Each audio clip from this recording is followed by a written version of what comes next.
Hey everybody, and welcome to the channel. This is my first video about how I'm currently invested in the stock market, and I figured I'd just go over my holdings as well as what brokers that I'm using to kind of give you an overview of how I invest. I consider myself a more passive type of investor. I'm not really going to chase tons of stocks. I'm going to pick a few stocks here and there, a few ETFs here and there, and I'm just going to plug money into them every week. I do have a Robinhood account that if I want specific shares at a specific time, I can do that.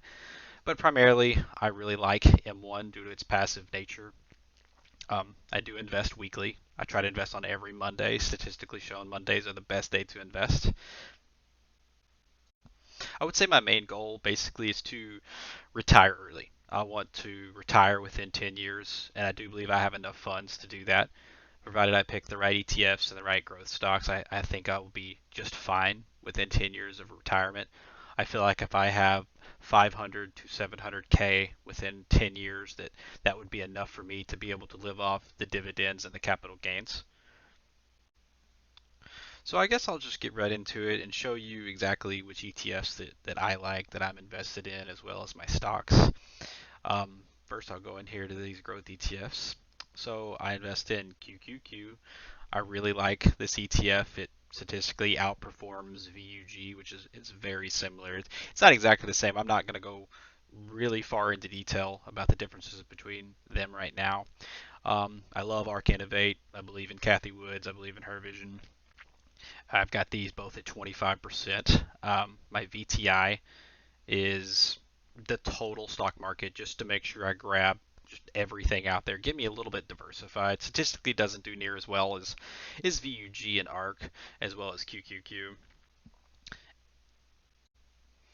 Also, I like to invest in the small cap and mid cap growth down here. I got 10% of this pie in those two, and I think that's well. It keeps me, yeah, most of my ETFs here are in large cap stocks, so I figured, why not have a little small cap growth and mid cap growth? I have seen years where small and mid cap can outperform large cap, so this just kind of keeps me diversified in all the growth stocks.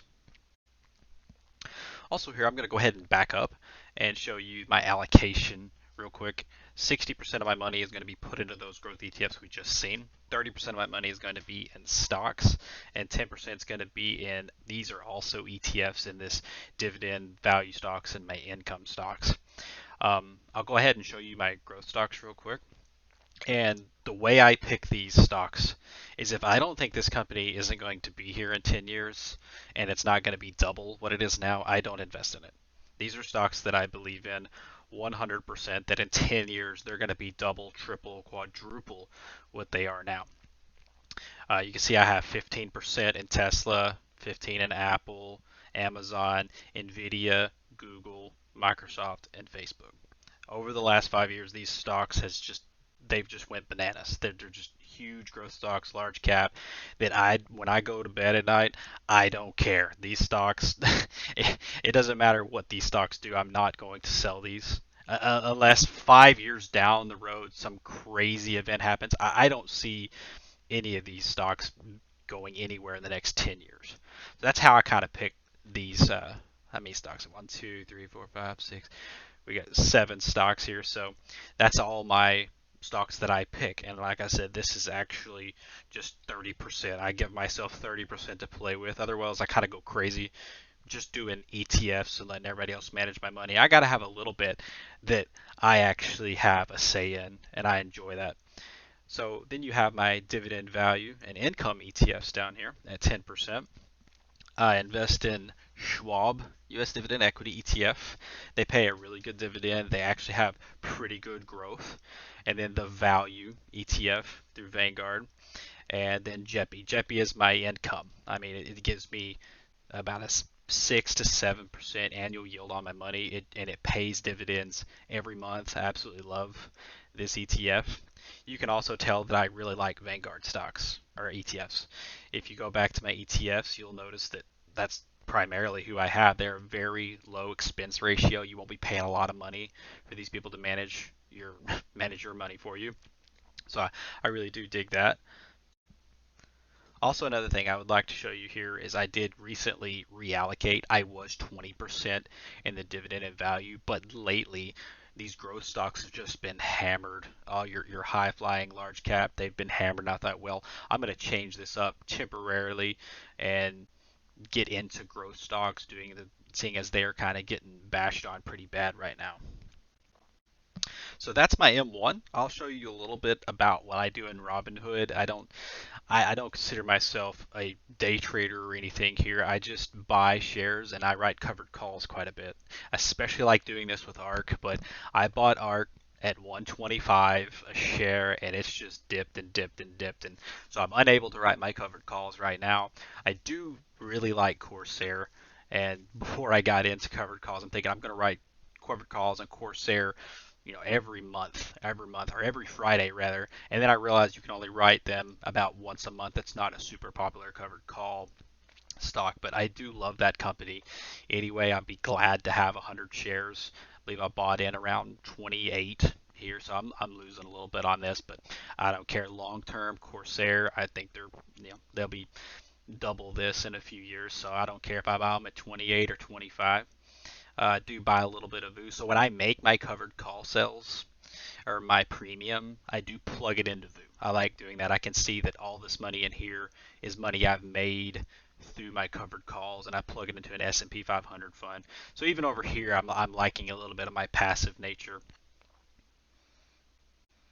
And also, I am guilty of a little bit of a meme stock. You've got CEI here, which is this Camber Energy. I've got a little stocks here. I've only got about 200 something, $274 here. That is just kind of a little bit of a risk here. I like to have a little bit of a risk. Like I said, I am very passive, but if I could put 300 in something, potentially turn it into 600, 900, and then plug that into VOO, great. If I lose 300, that's not a very large percentage of my money. But like I said, Robinhood's more if I just want to buy a specific share, and I can buy it at any time. The one Achilles heel to M1 is there's buying windows. You can buy at 8:30 a.m. or 2 p.m.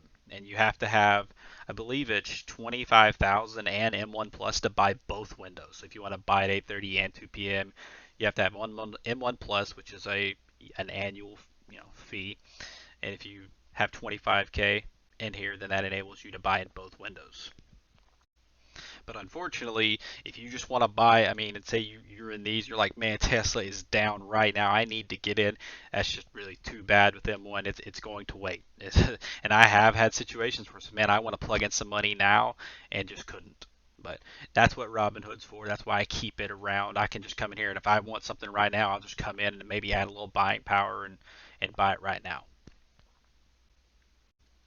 But yeah, so this video I just wanted to kind of show everybody what I'm invested in and which brokers that I'm using. If you like these brokers, you like the way these look, I will include a link in the description of the video to these brokers, and you can use that link. You'll get some free stocks. I'll get some free stocks. I do apologize if this video is a little glitchy here and there. This is my first video to put out here, so I'm still learning on how to mesh these videos together and whatnot. So, but anyway, I appreciate everybody for watching. If you want to see more, just let me know. I will probably make more videos on going into more depth of why I chose these companies or why I chose these ETFs in here. But alrighty, thank you guys for watching, and you can like and subscribe if you would like. Thank you.